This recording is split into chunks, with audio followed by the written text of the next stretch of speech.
Un agradecimiento especial a los patrocinadores de estos videos: Ángel Valencia, Alejandro Tapia, Fernando Santos, Enrique Vivas, Matías Buno, Laura Carrillo, Franz H., Mauricio Martínez, Puck Takovich, Shinarg, Christoph 55, Germán Aguas, Pablo Gómez, Cristian Paternina, Miguel Alvarado, Oscar Padilla, Federico Romero, Arturo Curiel, Roland Colmenares, Francisco Domínguez, Osvaldo Núñez, Enzo Salazar, Charlie Hernández, Dave Zippet, Manolo Casaus, Alberto Mesa, Seven, Juan Manuel Cruz, Juan José Sánchez, Enrique Corona, Samuel Maldonado, Flores Alexis, Valdemur, Quito Caricaturas, Blackfire, Chris Underwater, Leo Javi, Naye Gaelum, Joel Carrillo, Robespierre, Yuki Nagato y Agustín Reyes. De igual manera, un gran agradecimiento de los superchats de Fernando Quirós, Tu Sabrosa Cumbia y Hábitos Peligrosos. Su apoyo es indispensable para que este canal siga adelante. Si tú también quieres apoyar el canal de tu tío el Batsy, además de tu comentario y tu like, recuerda que también puedes suscribirte a los miembros del canal desde 20 pesitos, o bien hacer una donación por medio de PayPal, el cual te dejaré en la descripción. Espero que disfrutes la siguiente narración.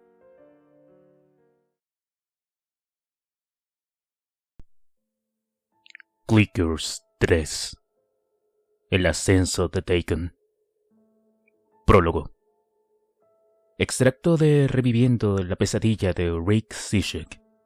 Página 5. Introducción. Harper Collins. Cambiar mi identidad y pasar a la clandestinidad era lo último que tenía en mente cuando conduje a Philipsport, en Maine, para comenzar lo que sería un retiro de 6 meses para escribir la segunda novela de mi contrato de 2 libros con Lion Books. Después de todo, yo era Rick Zizek, la respuesta de la generación X a Stephen King. Tiene una imagen que mantener y la había vivido. Fans que me adoraban, más de 4 millones de libros impresos, groupies, lo que fuera, lo tenía. En las convenciones yo era el tipo a cuya suite del hotel todos acudían para las fiestas. Me hacía cargo de los paneles de convenciones, me apropiaba de las firmas de autógrafos. La vieja guardia del terror y la fantasía oscura de la época pensaba que era un imbécil delirante y tras reflexionar, la verdad es que tenían razón. Era joven. Tenía un gran resentimiento y un ego más grande que el Monte Rushmore. No era el tipo de persona que pasaría a la clandestinidad y cambiaría su identidad. Pero lo hice, cuando fue evidente que mi vida y la vida de Melissa Peterson estaba en peligro. Me tragué mi ego por completo y me deshice de esa vieja personalidad como una serpiente muda de piel.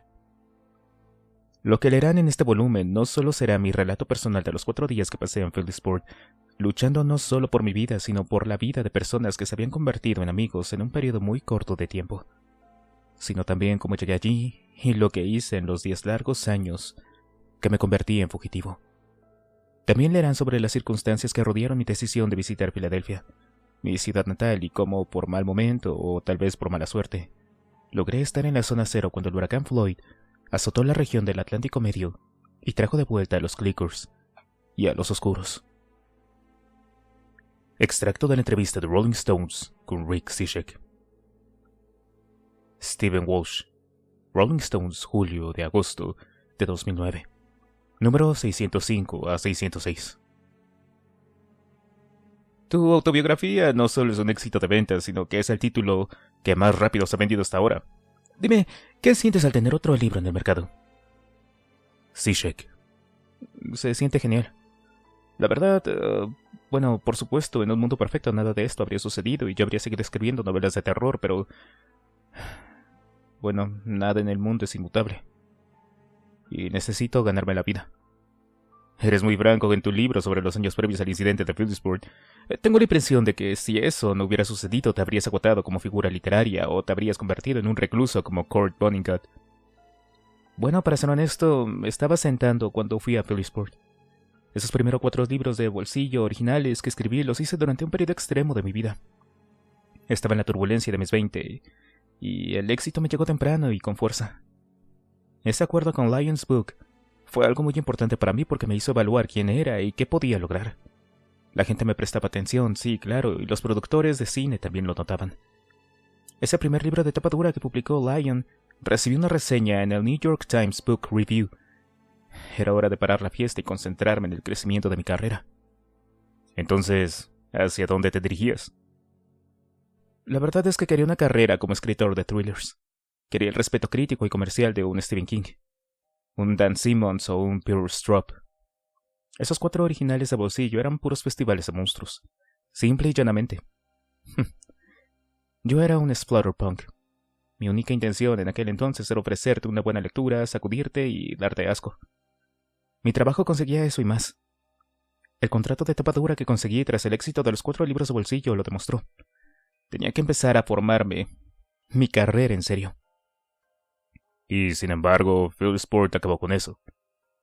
Por supuesto que sí. Tenía contrato para escribir un libro sobre una mansión encantada para Lions Book, una especie de la maldición de Hill House de la era moderna. Lo que vi en Phil Sport, lo que experimenté allí, mató mi entusiasmo para querer escribir ese libro. Lo que ocurrió en Phil Sport podría haber salido de una de tus primeras novelas de terror, tengo entendido. Absolutamente. O sea, aquí estaba yo, recién llegado a la ciudad, y atropellé a esta maldita cosa mutante cangrejo escorpión langosta que era. Era la cosa más extraña que jamás había visto. Choqué mi auto contra un árbol después de chocar con esta cosa y me golpeé la cabeza contra el volante. Conseguí una receta para tratar el dolor de mis heridas y el sheriff local me molestó. Luego aparecieron más de estas cosas y empezaron a arrasar por toda la ciudad, matando y comiéndose a la gente. Intenté salvar a una familia de ser asesinada. Jack Ripley, el dibujante de cómics, y yo estábamos en el muelle cuando un montón de estas cosas salieron del océano e invadieron la playa. Describo todo esto en el libro. Fue muy parecido a una de mis primeras novelas de terror. Y lo que pasa es que sucedió tan rápido. Antes de darme cuenta estaba encerrado en una celda porque el sheriff estaba excitado conmigo. En retrospectiva me hizo un favor porque si hubiera estado allí podría haber sido asesinado por los oscuros. Tú y otro residente de Phillipsport vieron lo que sucedía mientras estaban en la subestación del sheriff, tengo entendido. Ese es uno de los momentos más escalofriantes del incidente de Phillipsport. La verdad es que todo fue horrible. ¿Cuál fue el peor momento para ti? Pensar que habíamos salido vivos del congelador solo para ser emboscados por los oscuros, mientras intentábamos salir de la maldita ciudad. Ver a gente que había llegado a conocer y amar morir delante de mí. Nota del editor. Zizek y varias otras personas se escondieron durante 2 días en el congelador de un supermercado durante el huracán y la masacre. Extracto de Reviviendo la pesadilla de Rick Zizek. Capítulo 1. Página 12. Harper Collins. Así que ahí estoy, de vuelta en Filadelfia, con mi madre muriendo, enloqueciendo porque estoy cerca del río Delaware. Hay una tormenta monstruosa dirigiéndose hacia la costa atlántica y todo lo que quiero hacer es volar de vuelta a Dakota del Norte y refugiarme en el anonimato que había llegado a considerar normal. Extracto de la entrevista de Rolling Stones con Rick Zizek. Steve Walsh. Agosto 2009. En el libro describes tus sentimientos al reunirte con el coronel Livingston. Bueno, él y yo estábamos hablando de eso el otro día. Sí, estaba muy asustado. Es la palabra correcta, creo. Había llamado a Livingston durante más de una década desde varias partes del país para asegurarme de que todavía se tomaba en serio la amenaza de los clickers. Y gracias a Dios que sí. Si no fuera por la rapidez mental de Livingston y su mando en Pitch Bottom, mucha gente más habría muerto. De eso tienes toda la razón. Y Livingston me apoyó todo el tiempo. Eso es lo genial de él. Durante todo ese tiempo mantuvo el secreto, la información de que Melissa y yo nos habíamos ocultado. Nunca le dijo a nadie del gobierno que lo estaba llamando. Cuando la segunda oleada de clickers y oscuros invadieron Baltimore y Washington, ¿qué pensaste que pasaría entonces? No pensé que atacarían a tan gran escala. Mi objetivo era salir de allí, alejarme lo más posible de la costa este, y eso no sucedió. Y por casualidad terminé con Livingston y su equipo, junto con el Dr. Wasco y la Dra. Lindenberg del acuario de Baltimore. Nos encontramos en el camino, justo antes de que todos termináramos en la planta de energía nuclear de Bleach Bottom. ¿Cuáles fueron tus sentimientos cuando escuchaste que el presidente Tyler había sido asesinado? Realmente no hablas mucho de él en tu libro. No mencioné mis sentimientos en el libro porque no quería sonar como un imbécil. Pero para ser sincero, me alegré. Mucho de esto podría haber sido evitado si Tyler hubiera usado la cabeza y escuchado a los principales expertos científicos, en lugar de confiar en sus creencias religiosas para guiarse. ¿Crees que esa fue la razón por la que Livingstone ganó las elecciones? Creo que eso es gran parte de ello. Mira, la gente tenía una opción clara esta vez: votar por el partido que cree en la Tierra, la cual fue creada hace 10.000 millones de años, y que la gente vivió con los dinosaurios, o votar por el partido que escucha lo que a la madre naturaleza nos dice. El partido que se toma la ciencia en serio, porque lo necesitamos si queremos asegurar nuestra supervivencia como especie. Extracto de Reviviendo la pesadilla de Rick Zizek, capítulo 17, página 241. HarperCollins. 12 años hacen mucho por un hombre. En mi caso, y gracias a mis circunstancias, me había transformado en un hombre relativamente sano y un tipo paranoico, que había desarrollado el hábito de fumar 3 paquetes diarios. Un hombre que había revivado un grave problema con la bebida y que tenía problemas para mantener una relación estable. El Rick Zizek de 1994 no habría tenido ningún problema en unirse a la pelea con Livingstone y los demás. De hecho, se habría unido sin problemas. En cambio, el Rick Zizek de 2006 estaba agotado y cansado.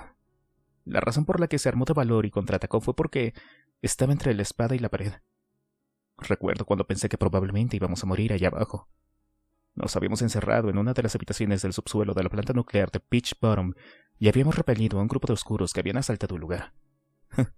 Recuerdo haber pensado que incluso con tantas armas que habíamos tomado no tendríamos suficiente potencia de fuego para matarlos o resistir hasta que llegara la ayuda. Eventualmente nos quedaríamos sin balas, y entonces, ¿dónde estaríamos? Y mientras este pensamiento estaba en mi mente, recordé la conferencia de prensa que había visto con el presidente Tyler. Y como ese maldito bastardo adulador le dijo al pueblo estadounidense que no creyera a los principales expertos científicos, que él y su administración se harían cargo de las cosas.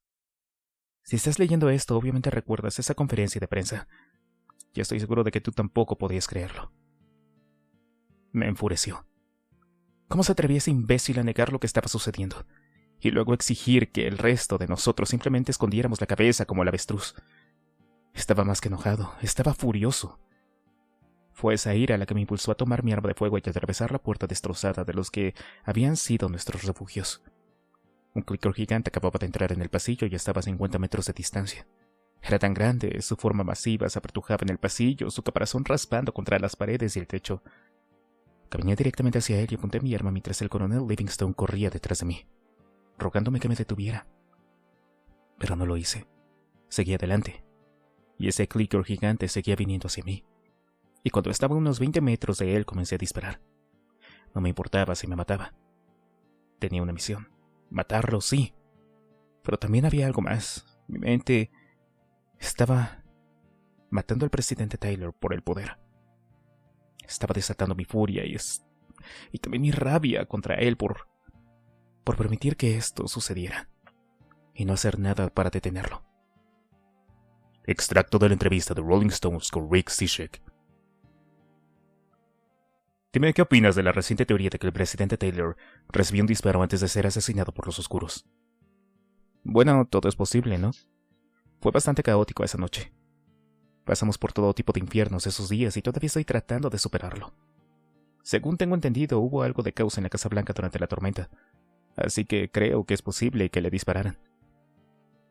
¿Crees que hay otro encubrimiento del gobierno? ¿De los clickers y de los oscuros? ¿Cómo podría saberlo?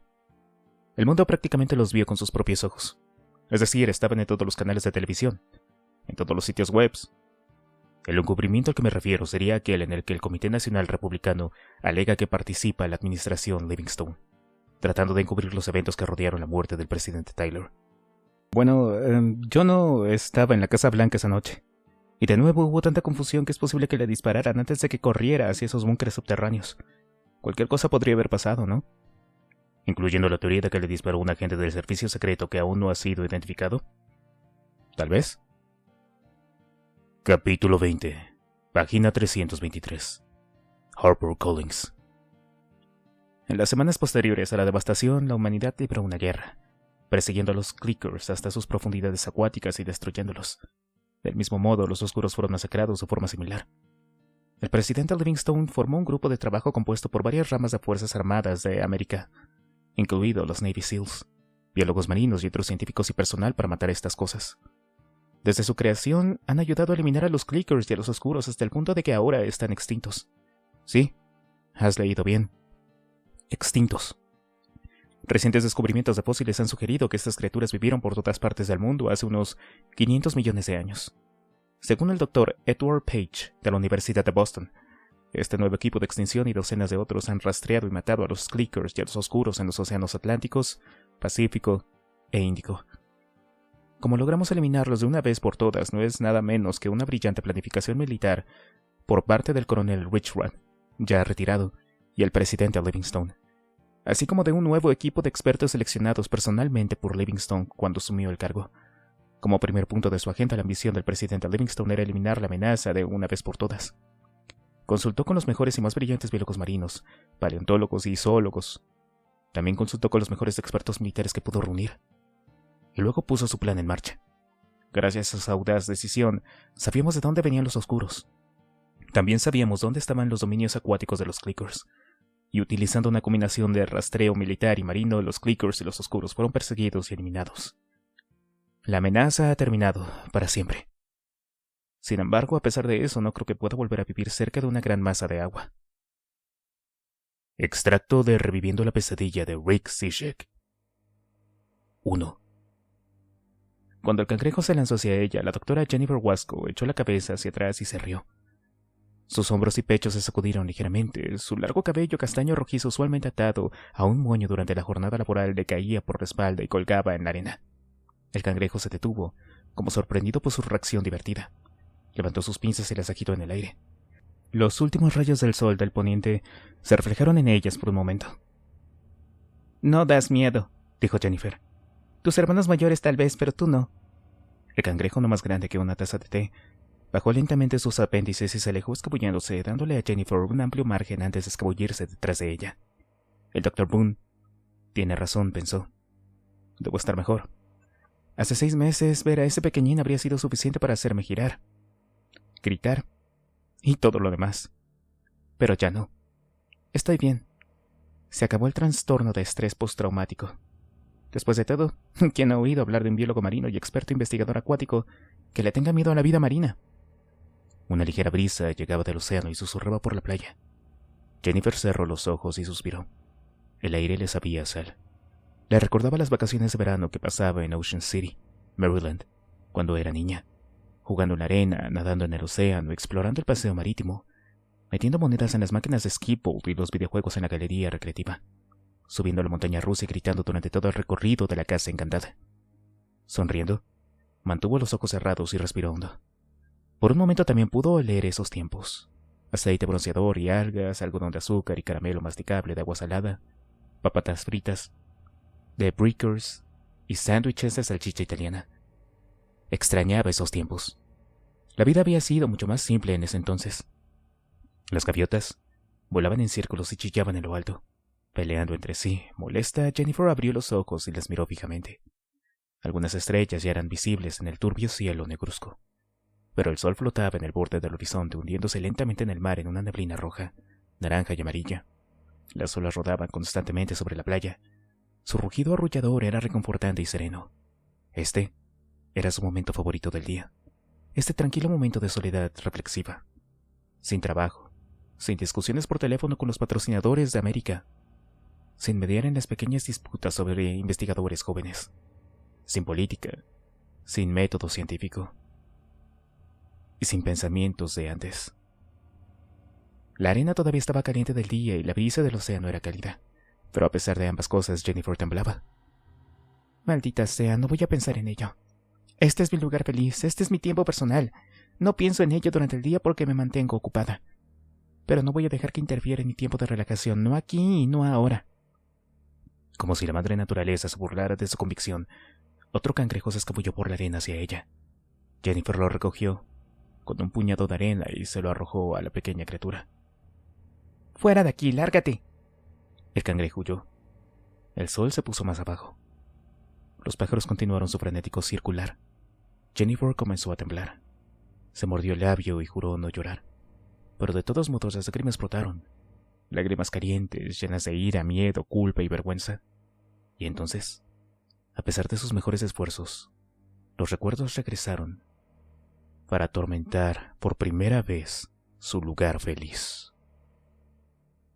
La invasión de toda la costa oeste de Estados Unidos por los Omarus Tyrannus, como las extrañas monstruosidades cangrejo escorpión, habían diezmado ciudades pequeñas y comunidades costeras, desde Maine hasta Florida.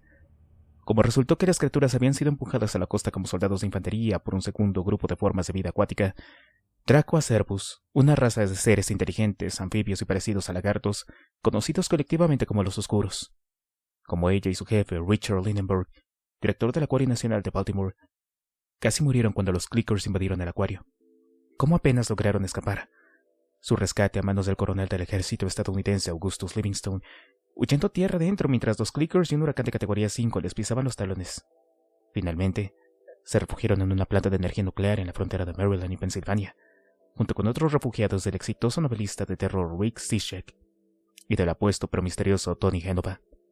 Como el grupo había hecho su última resistencia mientras los Clickers y sus amos devastaban Estados Unidos. ¿Cómo? Después de la invasión, el coronel Livingstone dio un golpe de estado contra el presidente Jeffrey Tyler, quien se había vuelto completamente loco durante la invasión, y se negó a dimitir. Y luego las consecuencias. En cierto modo, las consecuencias fueron incluso peores que la invasión. No debería haber sido. Jennifer lo sabía. Estados Unidos prevaleció, ella sobrevivió, también sus amigos y familiares. Los oscuros y sus sirvientes crustáceos fueron diezmados o expulsados de vuelta al océano. Richard se jubiló como director del Acuario Nacional, pero no sin antes elegir a Jennifer como su reemplazo. Él y su esposa adoptaron un niño y se mudaron al Medio Oeste, lejos de ambos océanos. La ley y el orden se restablecieron tras la muerte del presidente Taylor, y el país siguió adelante y se reconstruyó lentamente. Fue una época nacional de sanación. Claro, hubo varias teorías de conspiración. La más destacada era que Taylor había sido asesinado por uno de sus propios agentes de servicio secreto, pero quienes decían eso eran las mismas personas que pasaban sus días publicando en foros de mensajes en línea sobre cómo el 9/11 fue un trabajo interno y que los oscuros en realidad solo estaban cumpliendo las órdenes del nuevo orden mundial.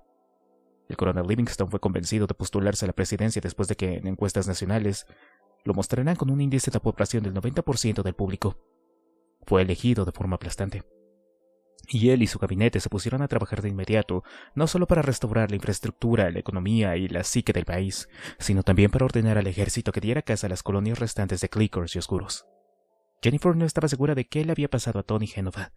Simplemente había desaparecido poco después de que terminara la crisis. Esto le molestaba, pero no estaba segura de por qué. Después de todo, apenas lo conocía. El único momento que habían pasado juntos había sido durante su última batalla dentro de la central nuclear de Peach Bottom y el informe que siguió. No sabía qué había sido de él después de eso. A diferencia de ella misma, Richard, Rick y el coronel Livingstone, Tony no hizo apariciones públicas. No apareció en Larry King, Glenn Beck ni en The View. Su foto no apareció en la portada de la revista Times, Newsweek o People. Después siguió siendo lo que había sido cuando lo conocieron. Un enigma. Aún así, a Jennifer le había gustado. Tony había coqueteado con ella y ella había disfrutado de la atención. En ese momento atribuyó su reacción a la adrenalina y a lo que parecía ser su inminente perdición. Ahora ya no estaba tan segura. Otro cangrejo se apresuró a subir a la rompiente y pasó junto a ella. Jennifer lo vio huirse, luego recostó la cabeza en la arena, se estiró y cerró los ojos. ¿Qué estaba haciendo soñando con un hombre al que apenas conocía? ¿De verdad era tan desesperada? ¿Tan muerta estaba su vida amorosa? Bueno, sí. Decidió tras un momento de introspección. Sí que lo estaba. Incluso antes de la invasión de los Clickers, su vida social había sido poco emocionante. Su último novio serio, Stan, la había dejado 9 meses antes de que llegaran los Clickers, después de que ella se resistiera a su sugerencia de presentarle a otras personas sus encuentros amorosos. Después de eso, se había volcado en su trabajo y entonces los Oscuros y los Clickers se atacaron. Y como consecuencia, la nombraron directora, lo que la dejó sin vida social alguna. Apenas había tenido tiempo para dedicarle a su gato Tucker, y mucho menos a una relación seria con un hombre. Esta fue una de las razones por las que tomó un año sabático y se unió a esta expedición de investigación al Pacífico Sur, asumiendo el papel de directora de proyecto de investigación principal. Para escapar, para encontrarse a sí misma, para volver a hacer algo divertido, algo que le encantara. El trabajo de directora no le había ofrecido ninguna de esas cosas. Tal vez las encontraría aquí, en Naranu. Sin duda ya se había relajado, aunque solo llevaba una semana en la isla. Naranu era pequeña comparada con las islas polinesias circundantes, pero era tranquila. Hasta el momento Jennifer no había tenido la oportunidad de aplicar su especialidad, estudiar cómo se afectaban los ecosistemas, al introducir especies no autóctonas. Pero al menos se sentía en paz. Al menos no tenía que responder las solicitudes de entrevistas de los medios ni a correos electrónicos de extraños de locos. Los únicos locos allí eran los lugareños. Odiaba pensar en la población indígena de Naranu de esa manera, pero era difícil no hacerlo. Toda la tribu insistía en que solo existían como guardias del dios de la isla, que supuestamente dormitaba en las profundidades de la roca fosfórica que conformaban el paisaje. Aunque no se mostraban abiertamente amistosos con los investigadores, tampoco eran hostiles. Parecían creer que su dios despertaría pronto y exterminaría a los intrusos de su dominio. Sus pensamientos entonces se dirigieron a Rick Zizek, más que ninguno de ellos. El exnovelista de terror había abrazado el brillo de los medios de comunicación, concediendo entrevistas a todos. Desde Rolling Stones hasta la revista Rue Morgue. Más recientemente había salido de circulación. Su publicista informó que estaba trabajando en su nuevo libro, una continuación de su exitoso relato personal sobre sus 2 encuentros con los Clickers. Bien por nosotros, pensó Jennifer, con los ojos aún cerrados. Todos seguimos con nuestras vidas cuando terminó. Richard y su esposa adoptaron un niño, Livingstone fue elegido presidente, Tony volvió a hacer lo que sea que Tony hace y Rick se hizo aún más famoso. Y yo estoy aquí, en esta hermosa isla haciendo lo que amo. Todos vivimos felices para siempre. Excepto que no habían vivido felices para siempre. Ella lo sabía. En el fondo ninguno de ellos había salido ileso. Richard había sido feliz durante un par de meses, claro. Entonces una noche su esposa y su hija adoptiva murieron a causa de un conductor ebrio. El accidente ocurrió a solo 1 milla de la nueva casa a la que acababan de mudarse. El otro conductor las chocó por detrás a 100 km/h, estrellando su auto contra el estribo de un puente. Las bolsas de aire no fueron desplegadas. La esposa de Richard salió expuesta directamente desde el parabrisas y murió instantáneamente. Su hija falleció camino al hospital. 2 semanas después del funeral, Richard ingresó en un hospital y no había salido desde entonces. Jennifer no tenía idea de qué le había pasado a Tony. Había desaparecido. Eso en sí mismo no auguraba nada nuevo, o tampoco bueno. Podía imaginar varios escenarios diferentes que explicarían su desaparición, cada uno más siniestro que el anterior. La rueda de prensa de Rick continuó, pero probablemente no de la manera a la que hubiera preferido. En menos de 1 año había comenzado una caída muy pública y sombría. Su caída en desgracia, el arrebato de ira durante una entrevista de Rolling Stones, su arresto por conducir ebrio, su posterior arresto por posesión de cocaína, la pelea de puñetazos con unos paparazzis, una segunda pelea a puñetazos con algunas personas en una convención de terror donde Rick era el invitado de honor, y las acusaciones públicas de su editor sobre plazos incumplidos e incumplimientos de contratos. Todo había aparecido en los tabloides y sitios web de chismes. Y luego estaba Livingstone, que se había convertido en presidente de los Estados Unidos de América. ¿Qué tan malo podía ser eso? Bueno, como resultó, muy malo. El Comité Nacional Republicano había influido lo suficiente en la opinión pública como para que el Congreso investigara oficialmente las acusaciones de que la administración de Livingstone había participado en una conspiración para encubrir la verdadera razón detrás de la muerte del presidente Tyler. Esa tormenta pasó sin que encontrara ninguna irregularidad y sin credibilidad para las acusaciones y los rumores de Internet. Pero entonces se descubrió que Livingstone había firmado una orden ejecutiva para detener a los miembros clave restantes de la administración de Tyler, acusados de perjurio, obstrucción de la justicia, fraude y malversación de fondos. El ex asesor del presidente Tyler, Donald Barker, fue detenido y encarcelado en un lugar no revelado. El escándalo resultante había dominado los titulares durante la mayor parte del último año. El estrés se reflejaba en el rostro de Livingstone. No era un jovencito cuando aceptó la nominación, y ahora parecía un anciano completamente. Jennifer dudaba que durante el resto de su mandato, y muchos menos lo suficiente para presentarse a la reelección, fuera posible que estuviera bien del todo. En cuanto a ella misma, bueno, estaba bien, ¿no? Había salido ilesa de toda la experiencia, a menos que contaras el trasfondo de estrés postraumático, la depresión crónica, una mayor dependencia del alcohol y los medicamentos recetados, la falta de vida social, el malestar general y la aversión extrema a la vida marina. Esto último hacía que su ocupación fuera bastante interesante. Los pájaros chillaban más fuerte, interrumpiendo sus cavilaciones. Jennifer abrió un ojo y se sorprendió al ver que ya estaba oscuro. Se incorporó, frunció el ceño al cuarto y quinto cangrejo que pasaban corriendo, y luego se sacudió la arena del cabello, los brazos y la nuca. Tendría que volver pronto. Los demás estarían preocupados por ella. Jennifer había venido a la isla no solo para escapar del pasado y reinventarse, sino porque era el primer hallazgo científico en mucho tiempo que realmente la emocionaba. Cuando se supo por primera vez que se habían descubierto restos de un antiguo pueblo primitivo en la isla de Naranú, en el Pacífico Sur, Jennifer no había prestado atención a la historia. Los paleontólogos encontraron los artefactos al pie de un acantilado en las profundidades de la selva isleña. Rostros similares a las famosas figuras de la isla de Pascua, tallados en piedra, con ojos, nariz, boca y dientes detallados. Pero entre ellos se encontraban otros grabados. Algunos guardaban un asombroso parecido con los oscuros. Otro representaba una criatura espantosa y corpulenta con un cuerpo de hombre y cara de calamar.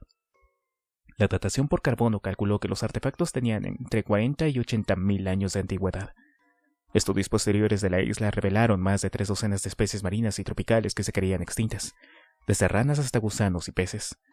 Como lo describió el periodista de National Geographic, Naranú era como el jardín del Edén. La comunidad científica se había reunido en la isla, además del equipo de Jennifer del Acuario Nacional. Académicos, científicos e investigadores de universidades y centros de investigación de todo el mundo se habían unido a la fiebre. Jennifer se había hecho amiga de varios de ellos. El Dr. Edward Steinhardt, director de paleovertebrados de la UCLA, y los doctores Susan Ehart y Wade Collins, investigadores líderes de prehistoria humana de la Universidad de Michigan. Después de quitarse la arena del cuerpo, Jennifer se puso de pie. Al hacerlo oyó un ruido extraño. Sonaba como el ladrido de un delfín, pero era más fuerte que las olas. De hecho, era más fuerte que el chillido de las gaviotas que aún volaban en círculos sobre su cabeza. Se giró lentamente, miró hacia la playa y se quedó sin aliento. La playa estaba llena de vida marina. Delfines, peces, cangrejos y otras formas de vida acuática se agitaban y escarbaban en la arena, luchando por adentrarse más en el mar. Miró al océano y vio a las criaturas parándose en un esfuerzo desesperado por huir del agua. A pesar de todos sus años en el campo, Jennifer nunca había presenciado un variamiento en el acto. Siempre llegaba al lugar de los hechos inmediatamente después, y ciertamente nunca había visto un evento como este a una escala tan masiva, hasta ahora. El varamiento más grande que Jennifer había presenciado fue en la bahía de Manila, en Filipinas, cuando una manada de 37 delfines se encalló. La escena había sido horrible y desgarradora, pero incluso eso palidecía en comparación con lo que ahora estaba presenciando. Cada vez que las olas rompían contra la orilla, traían más vida marina. Oyó un graznido y una gran joroba negra emergió del agua. ¡Una ballena!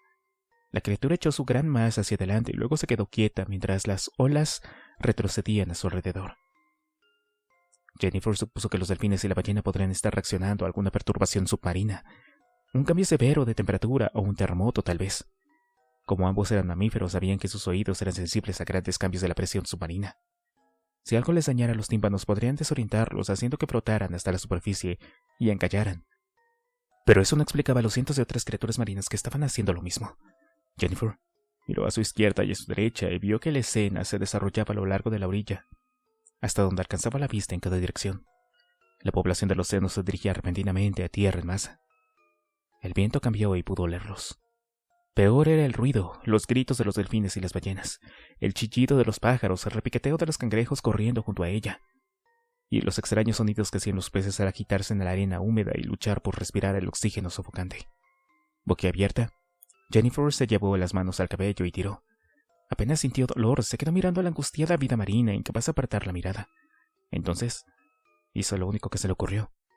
Empezó a gritar a todo pulmón pidiendo ayuda. Si sus compañeros de trabajo gritaban en respuesta, Jennifer no podía oírlos. La cacofonía de la playa era demasiado fuerte. Pero pronto vio figuras corriendo hacia ella desde la dirección de la estación de investigación. Gritó de nuevo, agitando frenéticamente la mano para llamar su atención. Las dos primeras personas en llegar al lugar fueron Paul Phillips, un experto en dioses politeístas del Pacífico Sur, y su asistente de investigación, Lawrence Stein. Ambos provenían de la Universidad de Oxford.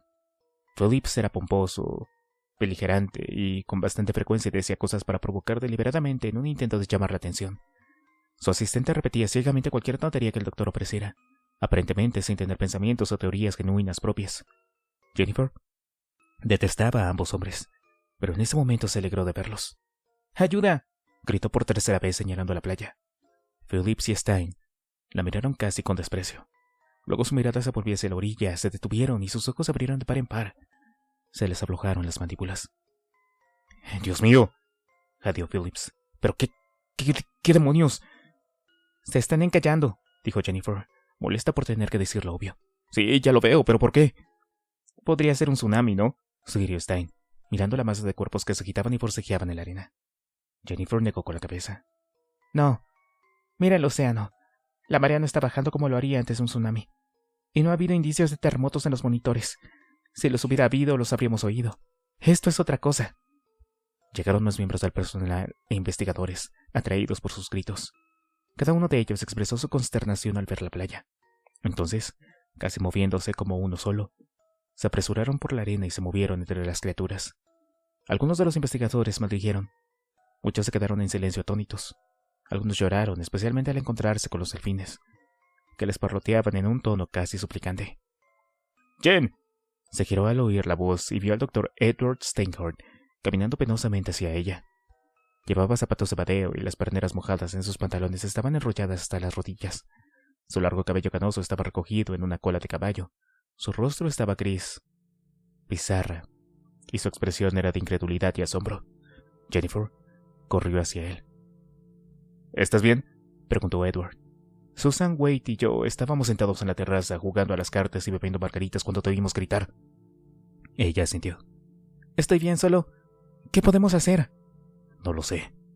Esto está completamente fuera de mi ámbito de experiencia». Las olas se precipitaron hacia ellos, lamiéndoles los pies y los tobillos. A medida que retrocedían lentamente, depositaron una capa de espuma blanca y un banco de pequeños peces que se agitaban. Con una mueca de dolor, Jennifer retrocedió un paso, tratando de evitar a las desafortunadas criaturas. «¿Estás seguro de que estás bien?». «Estoy bien», repitió Jennifer. «¿Por qué están haciendo esto, Ed?». «No lo sé, como dije, no es mi especialidad. Nunca había oído hablar de un varamiento a esta escala. Supongo que un terremoto podría ser el culpable, tal vez un depredador». El estómago de Jennifer se revolvió. Antes de que pudiera responder, Susan Hart y Wade Collins se acercaron a ellos. Ambos parecían emocionados. «Hay un tiburón allí», señaló Wade. «Está ahí tirado en las olas, mordiendo a cualquiera que se acerque demasiado. ¿Qué demonios es esto? ¿Qué está pasando?». «No lo sabemos», le dijo Ed. «Ahora mismo todo lo que podemos hacer es...». Un grito lo interrumpió. Los cuatro se giraron hacia el océano. El Dr. Phillips y Stein estaban sumergidos hasta la cintura en las olas. Ambos hombres señalaban frenéticamente mar adentro. El grupo en la playa siguió sus instrucciones. El estómago de Jennifer volvió a revolotear. Clic, clic, clic. Fue lo que pudo oír. «No». Jennifer apretó los puños con tanta fuerza que se le clavaron las uñas en las palmas. «No, no, no». Surgiendo del agua había un clicker del tamaño de una camioneta. El agua de mar manaba de su caparazón. Un oscuro de músculos delgados estaba sentado a horcajadas sobre el monstruo, montándolo como una bestia de carga. El clicker levantó sus pinzas y las chasqueó lo suficientemente fuerte como para ser escuchado por encima de las olas rugientes. La vida marina, angustiada, y los repentinos gritos de terror del grupo reunido en la playa.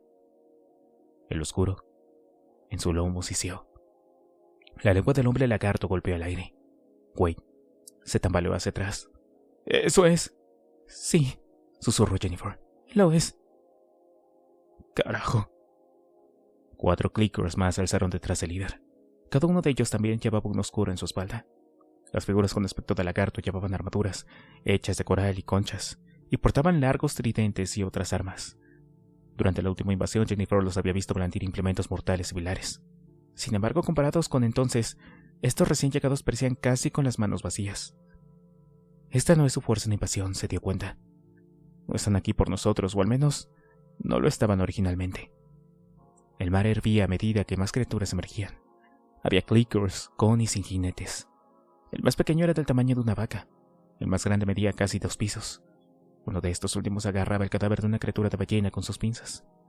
Más oscuros se alzaron con ellos, caminando hacia la orilla con confianza, mirando a los humanos. Su comportamiento parecía sorprendido, pero rápidamente se convirtió en desprecio. Tenía razón, pensó Jennifer. A juzgar por sus reacciones, no esperaban vernos aquí. Jennifer podía oler el hedor salubre que emanaba de los caparazones de los clickers y oír el golpeteo de sus garras, a medida que más emergían del océano. El veneno goteaba de los aguijones en el extremo de sus largas colas segmentadas. Los oscuros silbaban y gritaban en su propio idioma gutural. Uno de ellos señaló a los humanos con un dedo largo con la punta de una garra. Abrió la boca y tembló de rabia. ¡Corran!, instó Jennifer a sus amigos. ¡Rápido, corran! Susan, Ed y Wade no se movieron. Miraron fijamente a los monstruos, quizá demasiado asustados para correr, o quizá demasiado hipnotizados. Phillips corrió hacia atrás, pero tropezó con Stein. Ambos cayeron. Las olas se estrellaron contra ellos. Un clicker se abalanzó hacia adelante, elevándose sobre ellos y agitando sus garras. Entonces, con un movimiento rápido, agarró a Stein con sus pinzas y comenzó a apretar. Los huesos crujieron audiblemente y la sangre comenzó a emanar. ¡Paul!, gritó el desventurado asistente, elevando la voz varias octavas. ¡Ayúdame, Dios! ¡Me atrapó! Ignorándolo, Phillips se apartó corriendo de la otra cara del monstruo, evitándola por poco. Stein se puso rojo, luego morado y luego rojo de nuevo cuando su captor lo partió por la mitad, a la altura del abdomen. La parte inferior de su torso chapoteó en el agua. La espuma de mar se volvió carmesí. La mitad superior de Stein salió despedida a su lado. Sorprendentemente, el carmesí del desventurado científico seguía emanando, y este seguía vivo y consciente, gimiendo mientras se elevaba por los aires, y solo fue silenciado cuando volvió a chapotear en el agua. Segundos después, la parte superior de su torso emergió de las olas de nuevo, esta vez con las garras de otro clicker. La cabeza de Stein colgaba y su boca trabajaba en silencio mientras la bestia lo partía en dos. Gritando, Phillips se puso de pie y echó a correr, pero otro clicker lo atravesó en el pecho con su cola parecida a la de un escorpión. Phillips miró la punta que sobresalía de su pecho. Su expresión era de incredulidad. La sangre brotaba de su boca mientras jadeaba. Jennifer sabía lo que sucedería después. Se dio la vuelta tirando de Susan y Wade mientras Phillips comenzaba a chillar. Pero Susan y Wade se negaron a moverse. Permanecieron inmóviles, paralizados por lo que estaba ocurriendo. A regañadientes, Jennifer se dio la vuelta y observó cómo la cola del clicker bombeaba más veneno a su víctima. La piel de Phillips burbujeaba y humeaba. Aparecieron enormes ampollas por todo su cuerpo. Luego, comenzaron a reventar y la piel del investigador se desprendió en un desastre húmedo y brillante. Sus gritos se convirtieron en rugidos mientras el veneno lo recorría. «Dios mío», jadeó Ed. «Es como ácido. Había leído los informes, pero verlo así...» «Sigue vivo», lloró Susan. «¿Cómo puede seguir vivo?» «¡Corran!», gritó Jennifer empujándolos hacia adelante. Esta vez la escucharon. Los cuatro huyeron por la playa. Con cada paso, la arena tiraba de sus pies como cemento. Jennifer los dirigió hacia la estación de investigación, instándolos a no mirar detrás. Otros corrieron con ellos, decididos a escapar. Detrás de ellos, la masacre comenzó en serio. A pesar de sus advertencias a sus amigos para que no miraran atrás, Jennifer no pudo evitarlo. Mientras corría, no dejaba de mirar por encima del hombro vislumbrando la carnicería.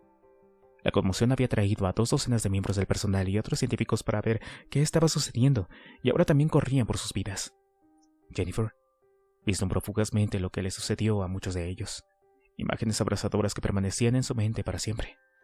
Una joven asistente de investigación con gafas tropezando con sus propios pies, un largo aguijón lo atravesó en la arena de la playa. El clicker le cortó el brazo derecho al hombre con un salvaje golpe de una garra del tamaño de un sillón. La Seaboy y comenzó a alimentarse incluso antes de que su veneno tóxico comenzara a actuar. Otra asistente de investigación, una mujer a la que Jennifer solo conocía por el nombre de Melinda, estaba cerca de un banco de peces que se quitaban. Melinda había sido una espina en el costado de Jennifer desde su llegada a Naranu, debido a su molestia y constante incapacidad para tomar decisiones sólidas sobre cualquier cosa. Ahora, este defecto estaba demostrado en ser una perdición mientras estaba de pie en la playa y gritaba. Un oscuro saltó del lomo de un gran clicker y corrió hacia ella. Se lanzó sobre ella tirándola de espaldas. Era tan ancho como un sofá. Ella continuó gritando mientras el oscuro le clavaba sus afilados dedos con garras en la suave piel de su vientre. Él le arrancaba las entrañas como si fueran serpentinas de fiestas. Un clicker surgió del agua y agarró la cabeza de un delfín con una pinza roja como la sangre de casi 1,5 metros de largo. El delfín se quitó cuando la garra lo apretó, cortando al indefenso mamífero por la mitad.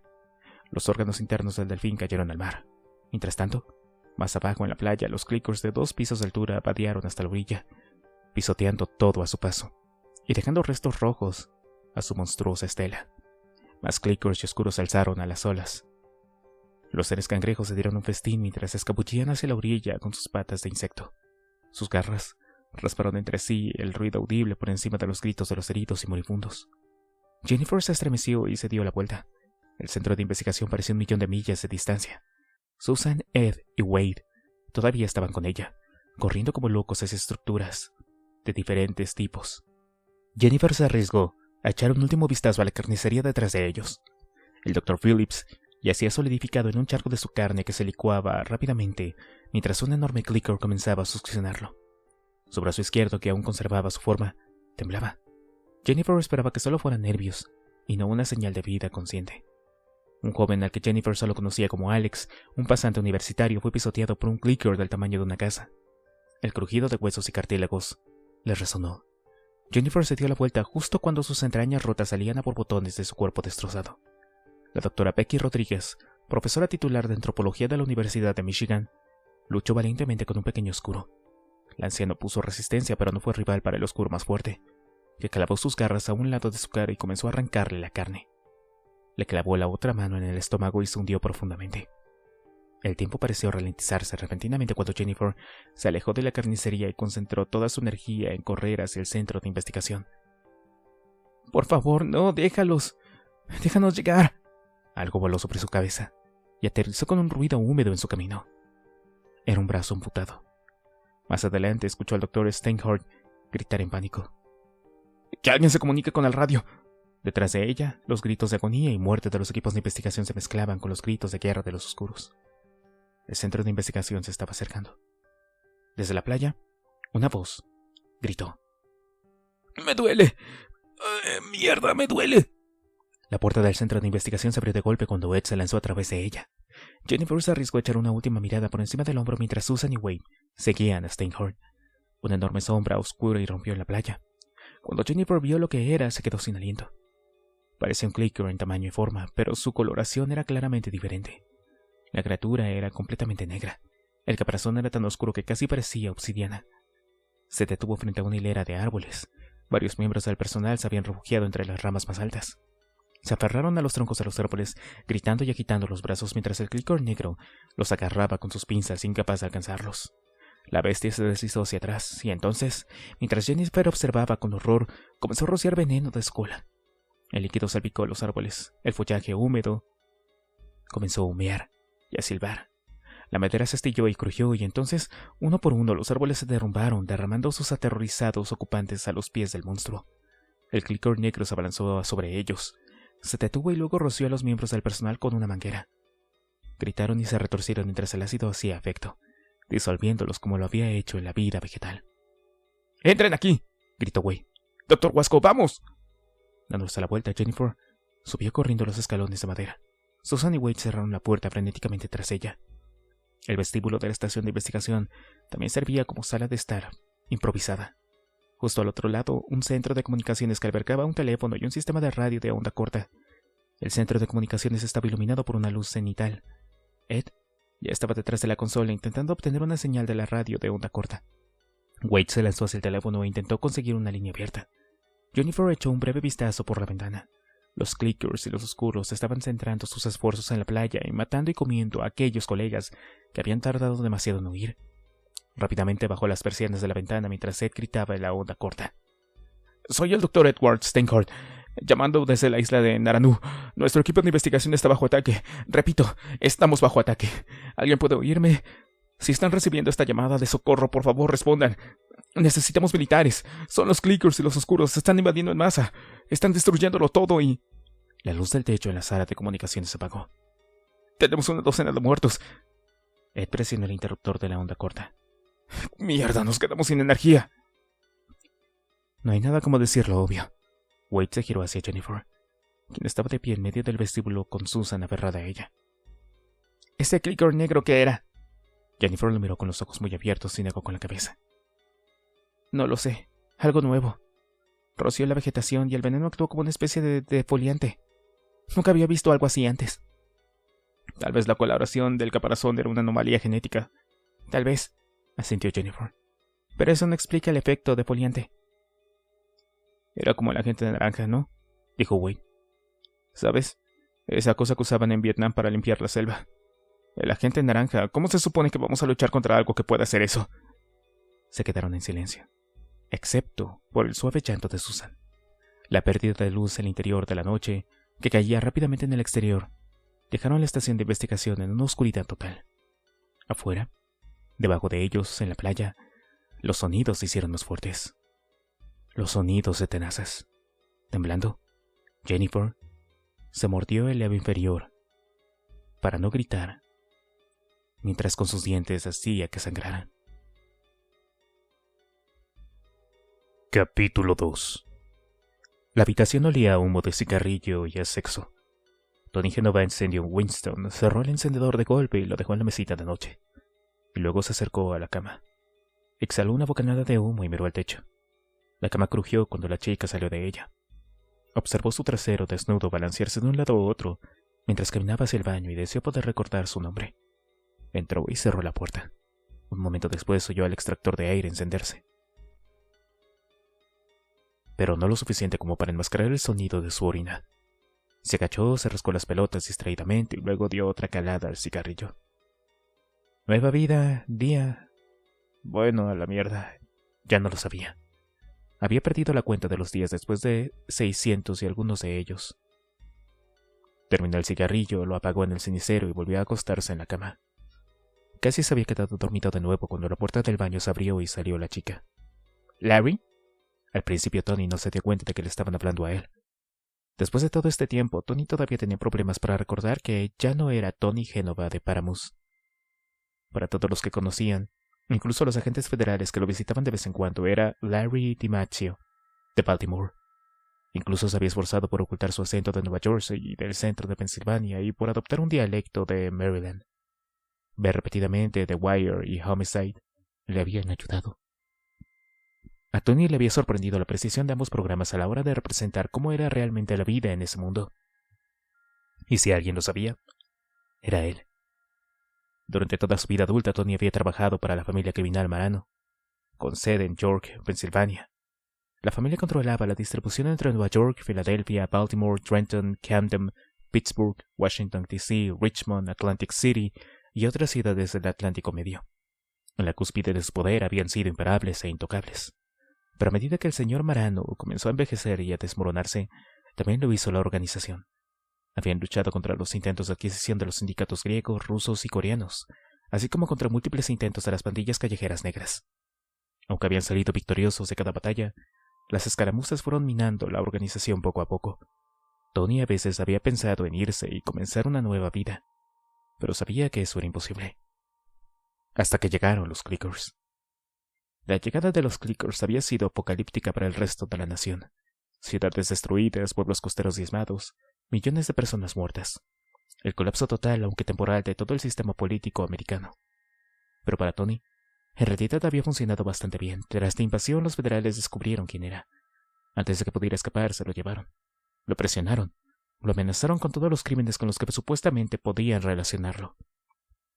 Tony mantuvo la calma, porque en realidad lo que tenía más miedo al señor Marano era él, que a cualquier otro maldito del FBI. Tony sabía muy bien cuáles eran sus opciones. Podía ir a prisión o podía soltar monedas. Si optaba por la primera opción, el viejo Marano lo mataría en prisión en 24 horas. Nunca viviría lo suficiente para ser juzgado o cumplir su condena. Sí, Tony era leal, pero también sabía demasiado. Los federales le ofrecerían el mundo con tal de conseguir poner sus manos sobre lo que sabía. Marano nunca lo permitiría. Y si Tony lograba mantenerse con vida y aceptaba el trato, Marano lo rastrearía antes de que terminara su protección de testigos. De cualquier manera, era hombre muerto. Hasta que le ofrecieron una tercera opción. Con la ayuda de Livingstone, Tony convenció a los federales de fingir su muerte. No fue un gran espectáculo público que saliera en todos los periódicos. Será una historia lo suficientemente interesante como para llegar a Marano y al resto de la organización. En lo que respecta a su anterior empleador, Tony había muerto con su compañero Vince cuando su auto se precipitó en el río Susquehanna. A cambio, Tony le dio al gobierno todo lo que sabía sobre la organización de Marano. En realidad, la familia criminal estaba en sus últimas en ese momento. Años de guerra con los griegos, rusos y otros los habían dejado débiles y también desordenados. Ahora los cárteles mexicanos se habían mudado a América, utilizando Atlanta como su centro en la costa este y extendiendo su red hasta Maine, una ruta que también incluía York y todos los demás territorios de la familia Marano. En lo que respectaba a Tony, la inmigración ilegal era el mayor problema al que se enfrentaba el crimen organizado. Dentro de una década cualquiera que estuviera involucrado en el negocio hablaría español. La artimaña había funcionado. Marano pensó que estaba muerto. Tony Genova dejó de existir y nació Larry DiMaggio. El gobierno le había proporcionado un condominio en Arizona. A Tony le gustaba la zona, especialmente el hecho de que estaba lo más lejos posible del océano. Se ganaba la vida haciendo trading intradia. Sus contactos del FBI lo controlaban una vez al mes. Pero por lo demás, la vida era buena. Lo único que extrañaba era a Vince. Habían sido compañeros durante muchos años y habían visto muchas cosas raras juntos.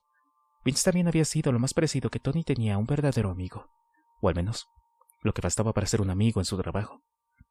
Vince era tonto como una roca y más gordo que un elefante en un buffet libre, pero también había sido leal y amable, dos cualidades que Tony admiraba. Vince había sido como un perro mascota o tal vez un hermano pequeño. A veces irritaba a Tony hasta el punto de la violencia y luego, al minuto siguiente, lo hacía reír. Tony lo había amado, a su manera, y ahora se había ido. Y hoy habría sido su cumpleaños. «Larry», preguntó la chica de nuevo, «¿me estás escuchando?» Lo lamento, cariño». Olvidándolo momentáneamente, Tony adoptó su acento natural. Un extraño compendio de Brooklyn, la costa de New Jersey y el holandés de Pensilvania. Estaba en el maldito mundo de Lala. Dime, ¿qué pasa? Si la chica notó el cambio, no dio ninguna indicación. «Te pregunté si me ibas a invitar a salir esta noche». Tony negó con la cabeza. No esta noche. Tengo cosas que hacer». Haciendo pucheros, la chica se puso las bragas y el sujetador. «¿Viene alguien más?» «No, claro que no, cariño, no es eso. Tengo que trabajar, ya sabes cómo es». «¿Trabajar? Todo lo que haces es usar tu portátil.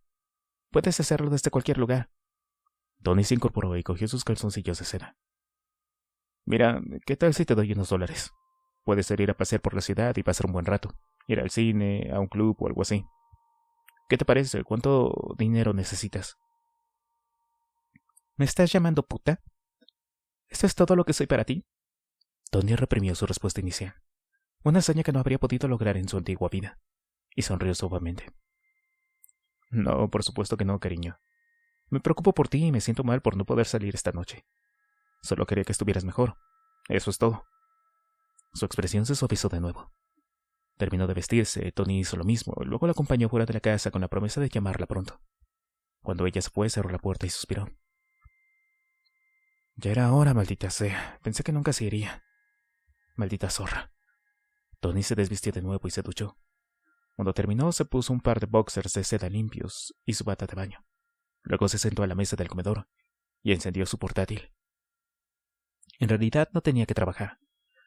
Tal como estaba el mercado en ese momento, lo mejor que podía hacer era no hacer nada, excepto esperar y estar atento a las buenas ofertas en acciones de liquidación. Le había metido a la chica para poder deshacerse de ella. En lugar de trabajar, tenía otros planes. Mientras la computadora portátil se calentaba, Tony se sirvió 4 dedos de Bourbon Woodford Reserve y seleccionó Partagas Lusitaниas de su humidor de cedro español.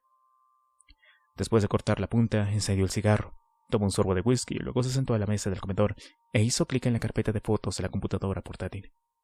No tenía muchas fotos del pasado.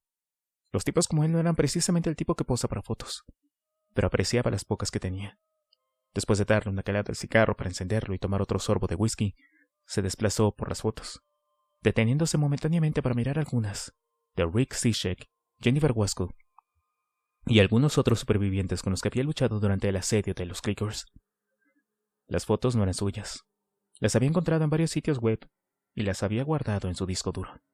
Tony había leído la novela de Rick poco después de asumir su nueva identidad, pero no era muy aficionado a la ficción de terror y no había disfrutado mucho el libro. Los gustos de lectura de Tony se inclinaban más hacia Elmore Leonard, Ed Gorman, Dwayne Shishki y Ed McBain. Se preguntó distraídamente dónde estaría Jennifer ahora. Había sido una auténtica idiota. Normalmente no era su tipo, pero la chica tenía agallas. Eso le había gustado. Lástima que no le persiguiera o le permitieran tener su contacto. Se desplazó por las fotos hasta que encontró lo que buscaba. En ella, él y Vince estaban sentados en la barra de Odessa, un club de striptease en York. El local había sido dirigido por los rusos, pero la foto había sido tomada en tiempos de paz, cuando él y Vince lo frecuentaban a menudo. En la fotografía estaban abrazados, sonriendo. Tony sostenía un cigarro. Vince sostenía un trago de mezcal. Era la única foto de Vince que aún conservaba. Las pocas otras las había dejado atrás, esparcidas entre las cenizas de su antigua vida. Bueno, feliz cumpleaños, gordo de mierda. Ojalá estuvieras aquí. Con los ojos llorosos, Tony vació su vaso, eructó y luego se levantó para servirse otro. Sin embargo, antes de que pudiera hacerlo, alguien llamó a la puerta. Se detuvo con una mano, alcanzando la botella de Woodford. El humo del cigarro se alzaba en el aire. ¿Podría ser la chica como se llamara? No, la había oído alejarse. Si hubiera regresado, habría oído su auto detenerse. El golpe se escuchó de nuevo, más insistente esta vez. Parecía casi suspendido en el aire. Tony se subió en la estufa. Extendió la mano por encima de los gabinetes de la cocina y bajó su Taurus CIA 357 de cañón corto. Una de las condiciones de su trato con el gobierno era que no se le permitiría poseer armas. Pero pensó que lo que no supiera no les haría daño. Normalmente, la habría guardado en un lugar donde pudiera acceder fácilmente, pero era mejor dificultarles a sus contactos encontrarla. En el fondo sabía que no necesitaba el arma, pero los viejos hábitos eran difíciles de eliminar. Las personas en la puerta no era un sicario ni un asesino. Probablemente solo era un vecino o un repartidor de pizzas con la dirección equivocada. Aún así, más vale prevenir que curar. Metió el arma en el bolsillo profundo de su bata y se dirigió a la puerta. Mientras desenganchaba, sonó un tercer golpe. «Sí, un momento». Quitó el cerrojo y abrió la puerta lentamente. Los dos hombres y la mujer que estaban allí no eran vecinos ni repartidores de pizza perdidos, y tenían sus propias armas. Armas grandes, más grandes que la suya. Se preguntó si sabrían cómo usarlas, y supuso que probablemente sí. El primer hombre habló. «Tony Génova». No era una pregunta. «Lo siento», deslizó la mano casualmente en su bolsillo. Su ritmo cardíaco se aceleró. «Creo que te equivocaste de lugar. Mi nombre es Larry DiMaggio». «No», dijo el segundo hombre. «Tu verdadero nombre es Tony Génova». «Los nombres reales son importantes», dijo la mujer. «Te dan poder». «Escucha, creo que te equivocaste de persona. Ahora hazme el favor de irte a la mierda. Lo que sea que estés vendiendo no me interesa». Tony intentó cerrar la puerta, pero el primer hombre extendió la mano y lo atrapó. Tony gruñó. De repente, mover la puerta fue como empujar una roca. El tipo era unos centímetros más alto que Tony, pero de complexión mediana y no parecía tan fuerte. ¡Hijo de puta! Olvidándose de la puerta, los dedos de Tony rodearon la pistola. Intentó sacarla de su bata, pero antes de que pudiera, el segundo hombre extendió la mano y le tocó el cuello. «Duérmete». «Mierda», susurró Tony. Entonces sus piernas cedieron y la habitación se quedó a oscuras. Durmió, tal y como el hombre le había dicho que hiciera. Capítulo 3. Los investigadores murieron rápida y desordenadamente. La mayoría de ellos habían corrido hacia la playa, atraídos por la conmoción inicial como insectos a una bombilla. Para cuando se dieron cuenta de lo que estaba sucediendo, ya era demasiado tarde. La masacre había comenzado en serio. La fuerza inicial ya se había adentrado tierra adentro, siguiendo la estela de los gigantes de 2 pisos. Ahora, cientos de clickers se precipitaban a la orilla. Impulsados por los oscuros, salieron del océano en sus gigantescas patas segmentadas, enfurecidos y hambrientos. Los oscuros se sentaron a horcajadas sobre algunas de las criaturas más domesticadas. Otros clickers estaban totalmente salvajes, atacando a todo lo que se movía. La playa se convirtió en un pandemonio. La gente huía, chocando entre sí y cayendo a la arena, o estampándose unos sobre otros en un esfuerzo por escapar. Un profesor de Princeton murió de la fractura de cuello que un antropólogo le proporcionó cuando lo pisó, el cual después sufrió un ataque al corazón cuando sus compañeros lo pisotearon a él. Ellos fueron los afortunados. Los demás que cayeron apenas tuvieron tiempo de gritar cuando la horda los arrolló. Garras y colas atacaron, cortando apéndices y empalando cuerpos. El aire se llenó de chillidos, alaridos y sonidos desgarradores, y del ruido de las garras de los clickers chocando entre sí. Un trabajador de mantenimiento agarró el brazo de un amigo y se enfrascó en un macabro tira y jala con un enorme clicker. El juego terminó solo cuando la criatura partió a su amigo por la mitad. El trabajador cayó hacia atrás mientras 2 clickers más se tambaleaban hacia él. Se arrastró por la arena a gatas, jadeando una oración a un dios en el que nunca había creído hasta ahora, y luego se puso de pie de un salto. Al girarse para correr, una cola segmentada se abalanzó hacia adelante. El impacto del aguijón al clavarse en el pecho se sintió como si hubieran disparado. La repugnante bestia levantó la cola, levantando a la desventurada víctima del suelo. Colgó en el aire, agitándose y pateando, con sangre brotando de su boca abierta, mientras el monstruo bombeaba veneno en su cuerpo. En cuestión de segundos, su piel comenzó a burbujear y a silbar. Luego se desprendió de su cuerpo y se esparció sobre la arena. Otros clickers corrieron hacia adelante y comenzaron a engullir la sopa chisporreante y espesa en sus bocas, en forma de pico. Mirna y Julia, 2 mujeres de la División de Servicios de Alimentos del Centro de Investigación, corrieron hacia un afloramiento de rocas que sobresalía de la arena. Intentaron trepar por la superficie resbaladiza, pero seguían deslizándose hacia abajo. Un grupo de clickers las perseguía, agitando sus garras en el aire. Las mujeres indefensas retrocedieron como contra las piedras, llorando. Una criatura empujó a Mirna contra la roca y luego le arrancó la cabeza con una garra escarlata. La sangre brotó del muñón de su cuello, y el monstruo se bañó en ella, alimentándose con avidez. Julia gritó de horror cuando la cabeza cortada de su amiga rodó a sus pies, mirándola con los ojos aún abiertos. Julia siempre había sido que una cabeza decapitada seguía consciente durante unos momentos después de la muerte. Al menos eso había oído. Todavía podía ver y registrar lo que estaba sucediendo. Julia se preguntó si la última impresión de Mirna sería esta. Y entonces un aguijón con púas la embistió, clavándosele en el abdomen. Perrin Temple, un experto de lingüística de la Universidad de Minnesota, se encontró incapaz de moverse cuando un clicker avanzaba hacia él. Quería hacerlo, pero el miedo lo había dejado clavado en el sitio. No podía correr, no podía gritar, ni siquiera podía parpadear mientras el monstruo avanzaba. Todo lo que podía hacer era observar. Durante su última invasión solo había visto a las criaturas en la televisión y en internet. De cerca, eran muy diferentes. Por un momento le impactó la extraña belleza de la bestia.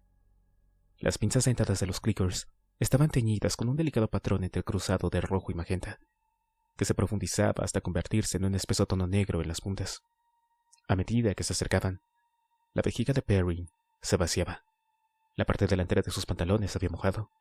El clicker emitió una especie de siseo gorjeante y se lanzó hacia adelante, decidiendo no mirar sus garras ni su aguijón. Perrin se concentró en los ojos negros y acechados de la cosa. Su último pensamiento fue que le recordaban a rodamientos de bolas. Entonces, el clicker lo agarró. Agitó brevemente a Perrin de un lado a otro en el aire como un trofeo, antes de cortarlo por la mitad. Las entrañas del lingüista se derramaron por toda la hierba abundante. Su sangre se erguió en el aire, salpicando el duro caparazón de la cosa. Ignorando a los otros humanos que huían, el clicker se detuvo en su frenesí asesino para absorber el montón de intestinos y otros órganos derramados de Perrin.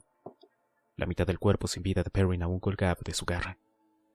Un biólogo marino llamado Chris Wick encontró una pala deshecha y la usó para defenderse de un clicker que lo perseguía.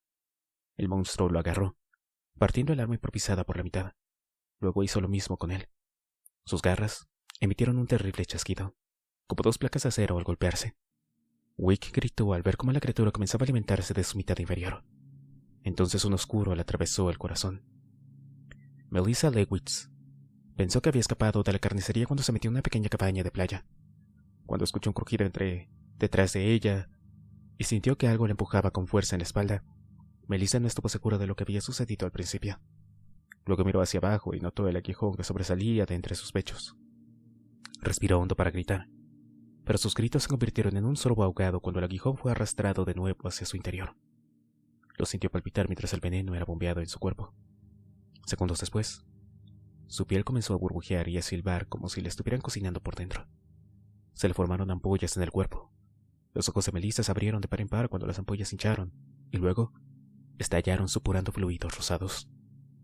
Melissa se retorció y se agitó, deslizándose por la cola y dejando un rastro de vísceras. Abrió la boca para gritar y en su lugar vomitó sangre y sus propios órganos internos disueltos. El clicker liberó su cola de un tirón y Melissa se deslizó al suelo. El agujero de su abdomen burbujeaba y humeaba. Partes de su interior aún se aferraban al aguijón. Un grupo de investigadores decidió que su mejor oportunidad de escapar era huir al océano y correr por la playa. Los 5 esperaron a que se detuviera la carnicería y luego hicieron precisamente eso. Mientras se sumergían en las olas, otro grupo de oscuros llegó a la orilla horcajada sobre una manada de clickers. Los desventurados humanos nunca tuvieron oportunidad alguna. Los oscuros acabaron con los 3 primeros con sus tridentes y espadas. Un clicker atacó a la cuarta científica, cortándole los brazos y las piernas como si fuera una muñeca de papel. La espuma se volvió carmesí. El 5º científico corrió hacia atrás, dirigiéndose de nuevo a la orilla. Tropezó, se hundió bajo las olas y luego emergió, escupiendo y tosiendo, mientras sus atacantes se cernían sobre él. El aguijón de un clicker salió disparado, clavándosele en el pecho. Sus ojos se pusieron en blanco, mostrando solo blanco, segundos después. Un oscuro que estaba sentado horcajada sobre la bestia le clavó un tridente de 3 puntas en la cara y luego lo sacó de un tirón, llevándose los ojos del hombre con él.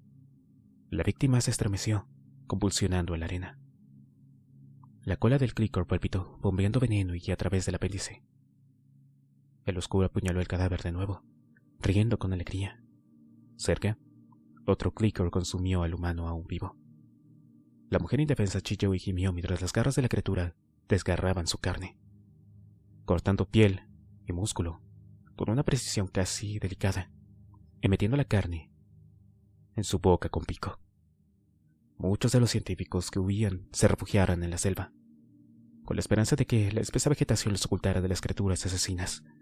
Y así fue, hasta que varios clickers negros se contonearon hasta el borde de la selva y comenzaron a rociar los árboles y la maleza con veneno. El fluido nocivo también salpicó a los humanos. La madera y la carne burbujearon y se derritieron. Los oscuros vadearon hasta la orilla tras los clickers furiosos, rodeando las pilas burbujeantes de carne que una vez fueron cuerpos humanos, armados con tridentes, redes hechas de un metal peculiar y flexible, y armas rescatadas de varios náufragos. Los hombres lagartos se unieron a la lucha, masacrando a cualquier investigador que tuviera la mala suerte de haber escapado ileso de los clickers. Las nubes pasaron sobre la luna, sumiendo la playa en una oscuridad misericordiosa. Los gritos continuaron, tal vez hasta el amanecer. Capítulo 4. Clark Arroyo colocó el rastrillo dentro del cobertizo de servicios públicos del condominio y echó un vistazo atrás a la comunidad de Tony Génova. Tenía una vista clara de la puerta principal, pero los densos arbustos que había mantenido durante los últimos días le proporcionaban una buena cobertura desde su posición estratégica. No había forma de que los 3 agentes del gobierno que acababan de aparecer lo vieran, no al amparo de la oscuridad. A pesar de las semanas de preparación para este día, no había anticipado una visita de los manejadores del FBI a Tony, especialmente tan pronto. Clark los había estado siguiendo. Por lo general, visitaban a Tony en persona una vez al mes y cada semana por teléfono o correo electrónico. La última vez que habían visitado a Tony en persona fue hacía 1 semana y media. Entonces, ¿por qué lo visitaban de nuevo tan pronto? Clark observó por el rabillo del ojo cómo uno de los agentes tocaba el cuello de Tony y el antiguo criminal se desplomaba en el suelo.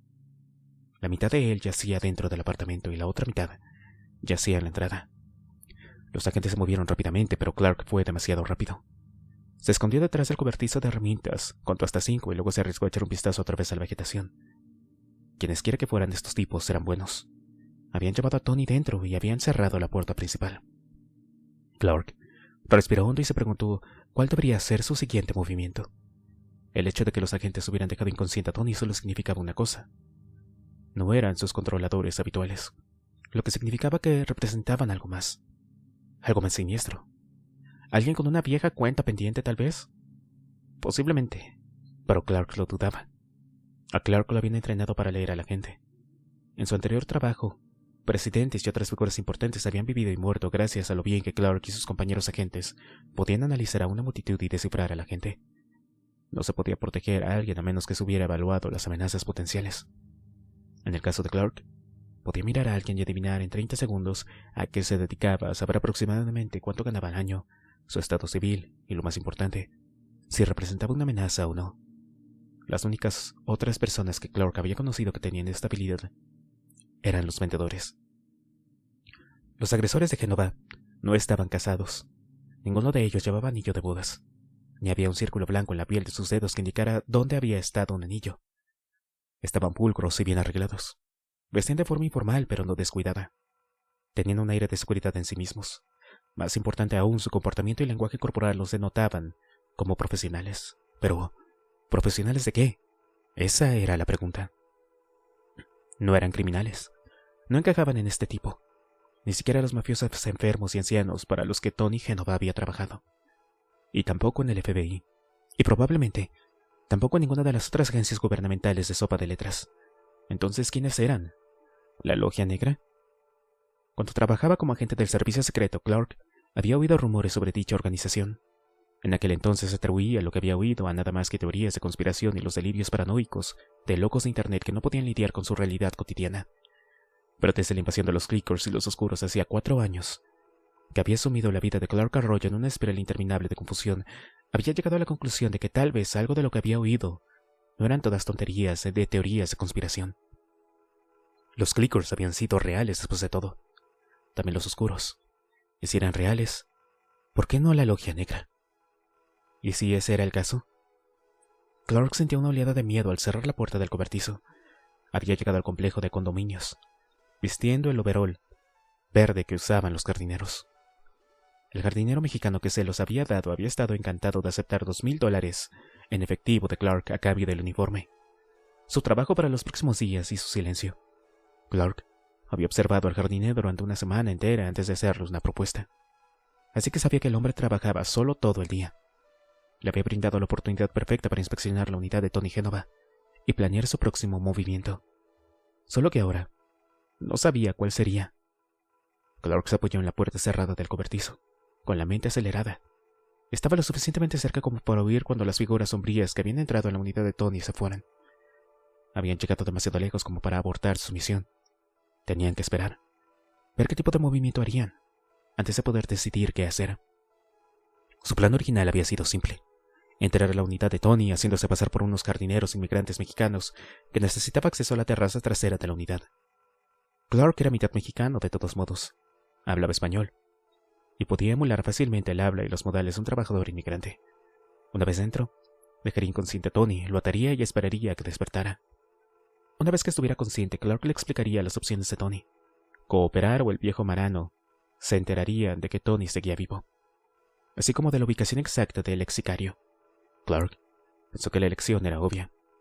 El capo podría estar cumpliendo condena, pero tenía un alcance fuera de los muros de la prisión que resultaría que en un Tony Génova muy muerto en 24 horas. Simple, ¿no es así? Clark estaba bastante seguro de que Tony cooperaría. Después de todo, este era un tipo que había negociado una reubicación con una nueva identidad bastante genial gracias a la administración de Livingstone. Sus 2 opciones originales habrían resultado en muerte dolorosa. Eso indicaba que Tony Génova estaba muy interesado en seguir con vida, sin importar el costo. Si le daba un centavo a la familia Marano a cambio de esta nueva vida cómoda, volvería a dar un centavo para conseguirle a Clark lo que necesitaba: ser exonerado, que lo dejaran solo, vivir el resto de su vida en paz. Livingstone tenía ese poder. Podía poner fin a esa implacable investigación sobre la muerte del expresidente Jeffrey Tyler. Tenía la influencia para moldear y fabricar pruebas, que a su vez utilizaban para proporcionar la documentación oficial sobre la prematura muerte del hombre. Los teóricos de la conspiración seguirían reflexionando sobre los acontecimientos de ese día. Seguirían llegando a sus propias teorías descabelladas y algunos incluso se aferrarían obstinadamente a la idea de que Clark, de hecho, había matado al presidente Tyler. Pero esas teorías nunca aparecerían en ningún registro oficial. Hasta que se cerrara la investigación actual, se presentara una solución falsa y se borrara permanentemente la pista que conducía a Clark Arroyo, nunca podría estar tranquilo. También podría dejar de matar gente. A pesar de que era bueno en eso, a Clark no le gustaba hacerlo. Desafortunadamente, los eventos de los últimos 2 años lo habían forzado a actuar. Los asesinatos nunca serían rastreados hasta él. Se había asegurado de eso, habiendo sido entrenado por los mejores y más brillantes del gobierno de los Estados Unidos. Pero los soldados de infantería de Tyler todavía estaban por ahí, y le estaban causando problemas. Eran como cucarachas, plagas que invadían su espacio vital y causaban estragos hasta que los matabas. Y al igual que las cucarachas, seguían apareciendo y husmeando. tratando de encontrar cualquier cosa que reforzara su teoría de un agente del Servicio Secreto de América, el cual había asesinado al presidente Jeffrey Taylor a sangre fría. Gracias a Dios, gran parte de esto había pasado desapercibido para la corriente principal de América. Habían estado demasiado preocupados por otras cosas: la reconstrucción de la costa este, el manejo de la agitación emocional de un presidente caído, y luego el breve cambio de poder al presidente Bauer, seguido por la ofensiva de Livingston poco más de un año después.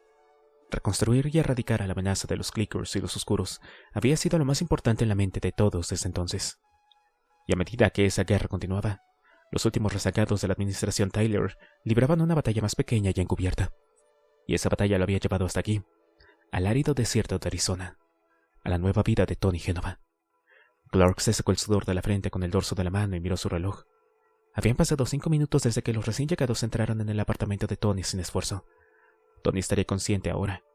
El tipo que le había dado un golpecito en el cuello a Tony había usado una técnica de puntos de presión.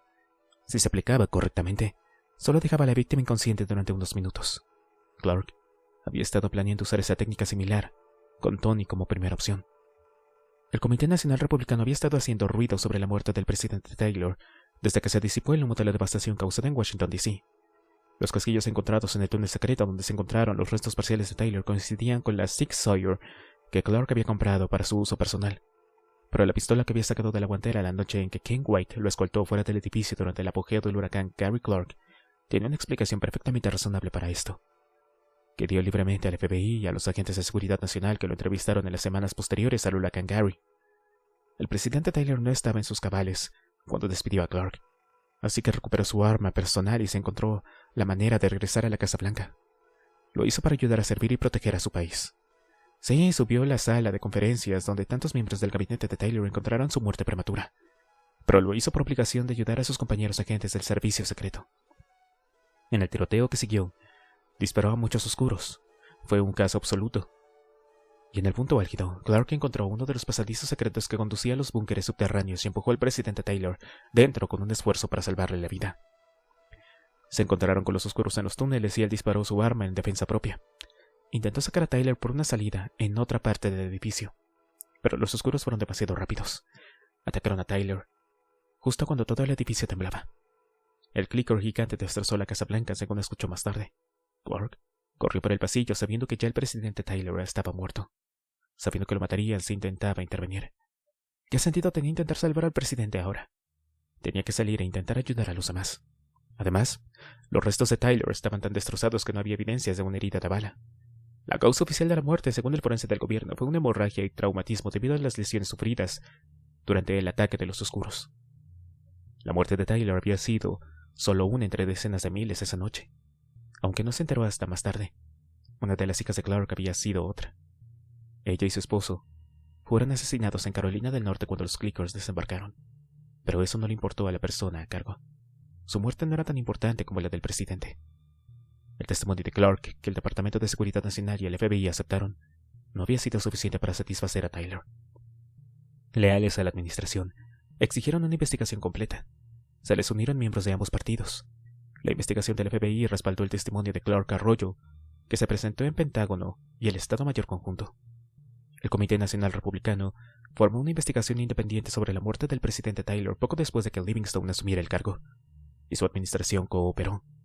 Gracias a la agitación causada por el huracán Gary y la destrucción causada por los Clickers y los Oscuros, tardó más de un año en comenzar a funcionar una investigación adecuada sobre los acontecimientos que tuvieron lugar en la Casa Blanca en la madrugada del 5 de julio de 2006. Para entonces, Clark ya había desaparecido. El 7 de julio de 2006, durante las operaciones de limpieza y las misiones de búsqueda y destrucción que se llevaban a cabo a lo largo de la costa este, Clark Arroyo había dado su entrevista de salida con el director del servicio secreto.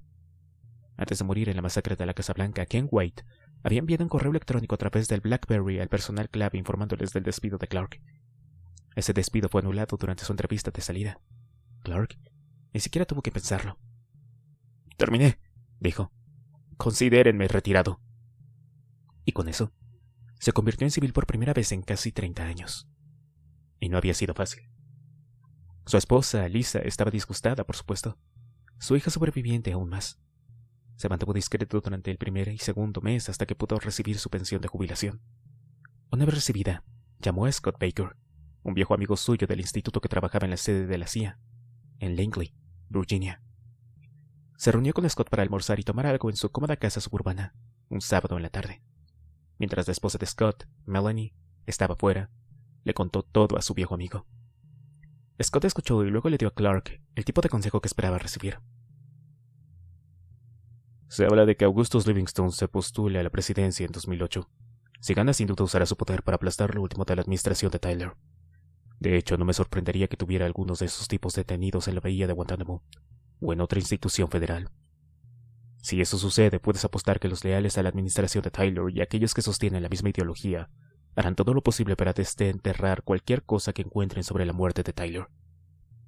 Si te relacionan con esto, y creo que lo van a hacer con toda seguridad, aunque será puramente con pruebas circunstanciales, te harán la vida imposible. No querrás estar presente para eso. ¿Entonces qué debería de hacer?, preguntó Clark. Desaparecer, dijo Scott, y por el tono de su voz Clark supo que su viejo amigo hablaba muy en serio. Haz planes para desaparecer ahora. ¿Le has contado a alguien más lo que acabas de decir? Clark le dijo que no. Bien, no lo hagas. Déjame ayudarte. Dame 2 semanas y tendré todo listo para ti. 2 semanas después, Scott cumplió su palabra. Le había presentado a Clark un paquete durante su siguiente reunión. Si yo fuera tú, transferiría la mayor parte de tu anualidad a la cuenta en el extranjero que te he abierto. La documentación de la cuenta está en este paquete. Con eso, Clark comenzó a pensar en qué hacer si alguna vez llegaba el momento de desaparecer. En un mundo perfecto disfrutaría de su jubilación anticipada con Lisa, pero no podía contar con eso, no después de lo que había sucedido.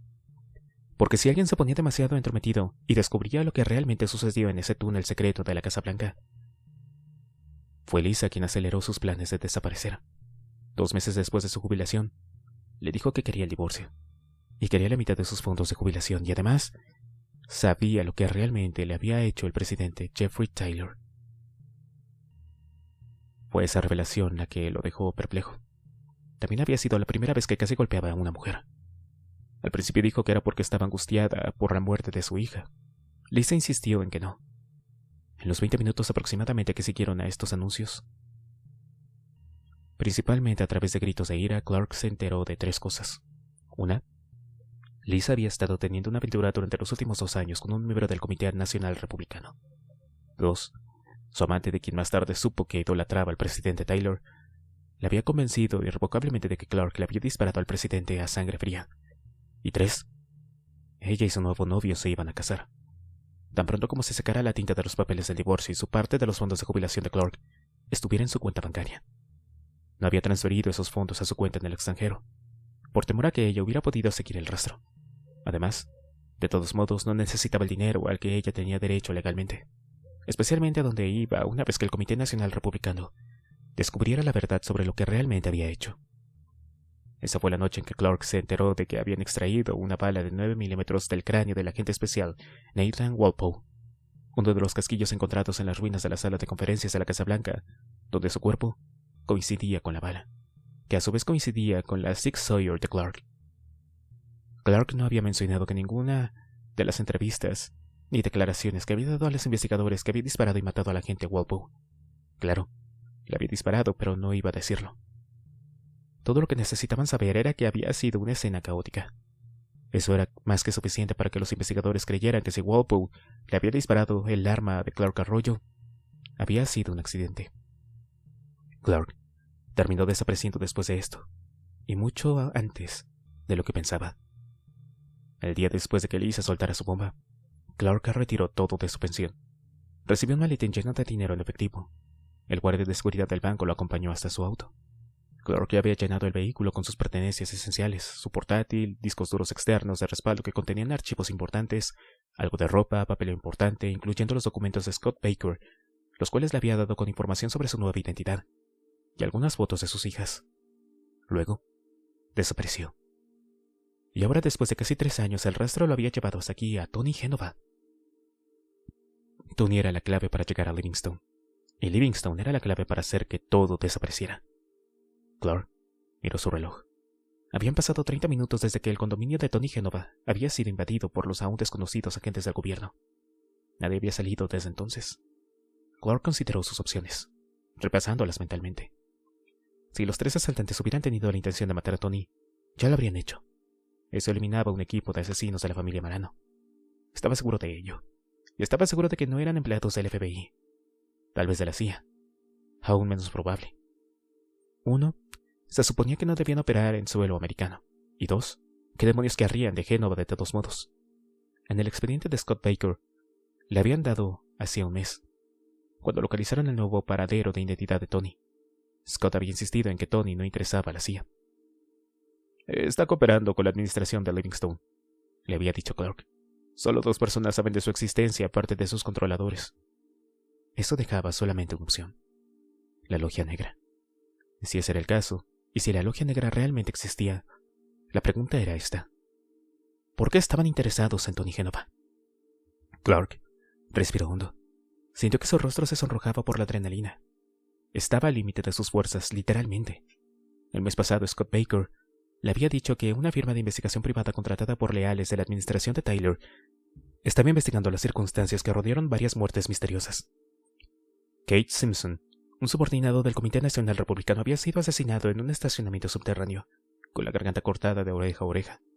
Natalie Combs, directora ejecutiva de un grupo religioso que financiaba proyectos de la administración de Tyler y fue una de las principales animadoras de la investigación sobre su muerte, fue encontrada muerta en su apartamento 5 meses después de un aparente suicidio.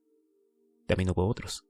A lo largo de los últimos 2 años, todas personas directa o vagamente relacionadas con la administración de Tyler y la investigación sobre la muerte del expresidente. Estas personas son como sabuesos tras la pista, había dicho Scott.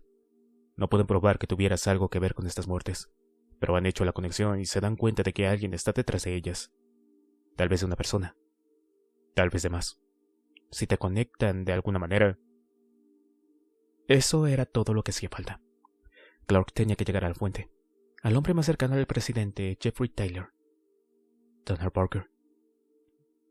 El único problema era que Parker estaba bajo custodia federal en un lugar no revelado, y solo el presidente Augustus Livingstone y un círculo cercano de miembros del gabinete y asesores tenían conocimiento directo a ello. Por eso Clark había venido, para usar a Tony Génova como moneda de cambio. El ex mafioso era importante para la administración de Livingstone. Ni siquiera Scott Baker pudo obtener información sobre por qué Livingstone había hecho un trato tan ventajoso con él. El plan de Clark con Livingstone era simple: dame lo que quiero, o no solo expongo a Tony Génova y te hago quedar mal ante todo el país, sino que puedo hacer que maten a tu nieto ilegítimo. Clark se enteró del hijo de Livingstone gracias a los esfuerzos de Scott Baker. Se enteró de que Livingstone recientemente se había reconciliado con él. Durante su amplia popularidad en los meses previos a su ascenso a la presidencia, el hijo de Livingstone y su nueva familia habían recibido una breve oleada de atención mediática. Livingstone rápidamente los puso bajo protección del servicio secreto, donde permanecen hasta el día de hoy. Gracias a las conexiones de Clark, conoció los hábitos del hombre, así como la rutina diaria de su esposa e hijo. Podría ser que mataran al chico fácilmente, podrían proporcionarle a Livingstone la prueba. De hecho, la prueba ya estaba en el fondo de un armario de abrigos apenas usado en la casa del hombre. Escondida bajo una pila de mantas y ropa vieja había una pequeña caja que contenía suficiente C4 para destruir toda la casa. El detonador se activaba por voz. Clark había instalado un dispositivo explosivo secundario no letal en el dormitorio principal del hombre que usaría para demostrar que no estaba bromeando. Livingstone tendría 10 minutos para darle a Clark el acceso que necesitaba a Donald Baker. Si Clark no tenía información visual y la confirmación de que Parker estaba siendo transportado a un lugar menos seguro, el C4 sería detonado. Clark sabía que Tony Génova era una de las pocas personas en el planeta que podía acceder al presidente Livingstone. Scott Baker le había dicho que Livingstone le había tomado simpatía. Hablaban casi semanalmente.